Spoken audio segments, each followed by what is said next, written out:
महीने पुरानी दीवार गिरी, एक महिला की मौत, 2 घायल। ग्वालियर रिगमपुर क्षेत्र में नगर निगम द्वारा 2 महीने पहले बनाई गई दीवार गिरने से 3 लोग चपेट में आए। स्थानीय लोगों की मदद से घायलों को अस्पताल पहुंचाया गया। एक महिला की मौत हो गई है और 2 लोग घायल हैं। युवा समाज सेवी अनंत शर्मा ने कहा, यह हादसा नहीं, भ्रष्टाचार की वजह से हुई हत्या है। उन्होंने दोषियों पर कार्रवाई और पीड़ितों को मुआवजा देने की मांग की है। पुलिस जांच में जुटी हुई है। भैया, आज आप अस्पताल भी गए थे और ये नाके पर भी गए थे, क्या मामला है? देखिए, बहुत ही दुखद घटना आज अपनी ग्वालियर दक्षिण विधानसभा में हुई है और 3 लोग उसमें घायल हुए हैं, जिसमें एक हमारी बहन थी जिसकी मृत्यु हो गई और 2 लोग हैं जो अस्पताल में भर्ती हैं। बहुत ही गंभीरता का विषय है कि प्रशासन इसमें मौन है और प्रशासन ने एक बहुत अच्छा एहसान भी इन लोगों पर कर दिया है कि 10-10 हज़ार रुपये का इनको मुआवजा दे दिया है। तो क्या आदमी की जान की कीमत क्या 10,000 रुपये ही है? और रही बात अस्पताल की, आप अगर देखें तो 2 लोग जो वहाँ पर भर्ती हैं उसमें से एक व्यक्ति की इनने पैर काटने की बोल दिया है परिजनों से कि इस व्यक्ति का पैर काटा जाएगा। लेकिन अगर वस्कुलर सर्जन अगर हमारे ग्वालियर में आज उपस्थित होते या फिर इस मरीज को ये लोग दिल्ली में रेफर कर देते तो शायद इस व्यक्ति का पैर ना काटा जाए, क्योंकि अगर वस्कुलर सर्जन इसका इलाज करते तो इसका पैर काटने की स्थिति नहीं बनती।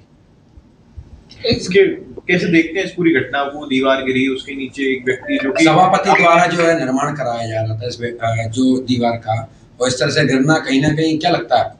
देखिए साहब, भ्रष्टाचार ग्वालियर में चरम सीमा पर चल चुका है। ये आप देख ही रहे हैं, आप सभी लोगों को, हम सबको ये चीज़ें पता है कि भ्रष्टाचारी हो चुकी है।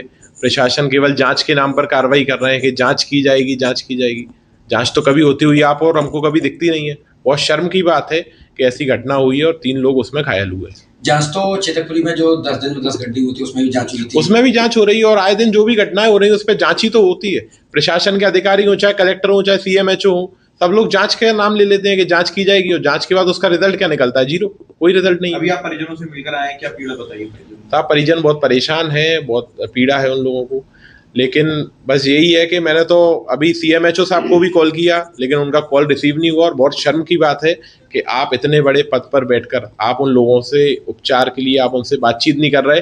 अगर आज CMHO साहब चाहें या फिर अधीक्षक जी चाहें JH के, तो उस व्यक्ति को दिल्ली रेफर करके उसका इलाज अच्छा किया जा सकता है और उसको पैर कटने से बचाया जा सकता है। लेकिन अभी तक प्रशासन उस चीज़ में मौन बैठा हुआ है। अभी आप क्या चाह रहे हैं इस मामले में? और आप क्या? मैं ये चाह रहा हूँ कि सबसे पहले तो जो व्यक्ति है जिसका पैर कटने की इन लोगों ने कल बोल दिया है, सबसे पहले तो उस व्यक्ति को दिल्ली के लिए रेफर किया जाए।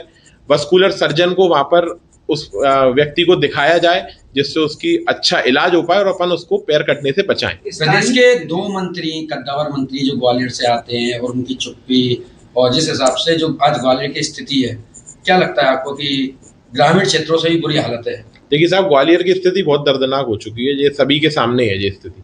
और रही बात नेताओं की, तो वो तो मौन है ही, वो तो केवल चुनाव के समय अपने सामने आते हैं और आपका और हमारा स्वागत करते हैं।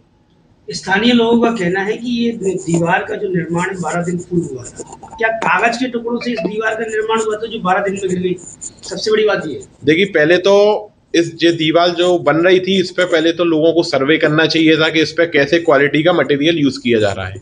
वो चीज़ का कोई सर्च हुआ नहीं, किसी लोगों ने उस पे विषय पे ध्यान ही नहीं दिया कि ये दीवार अच्छी बन रही है कि बेकार बन रही है, कि आगे चल के अगर ये गिरेगी तो इसका क्या परिणाम होगा। यही तो भ्रष्टाचार है। इससे पूर्व में भी निगम द्वारा जो सड़कें बनाई जाती वो भी 10 दिन में उखड़ जाती है। आज 12 दिन बाद ये दीवार उखड़ गई। आगे क्या माने कि निगम बिल्कुल भ्रष्टाचार में लिप्त हो चुका है या निर्माण कार्य के नाम पर की जनता के साथ में? देखिए साहब, प्रशासन और सरकारें टोटली फेल काम कर रही हैं। चाहे सड़क की बात करें, चाहे अपन जल भराव की स्थिति की बात करें, किसी भी उस पर काम नहीं हो रहा। आज आप सड़कों की बात करें तो 4 दिन पुरानी बनी हुई सड़क, उस पर गड्ढे होने लगते हैं, वो सड़कें टूट जाती हैं, धंस जाती हैं। अभी तो ग्वालियर में बरसात अच्छे से शुरू ही नहीं हुई, आगे चल के बरसात होगी तो फिर अपन को वो स्थिति का सामना करना पड़ेगा। पीड़ितों की FIR लंबी क्यों खींच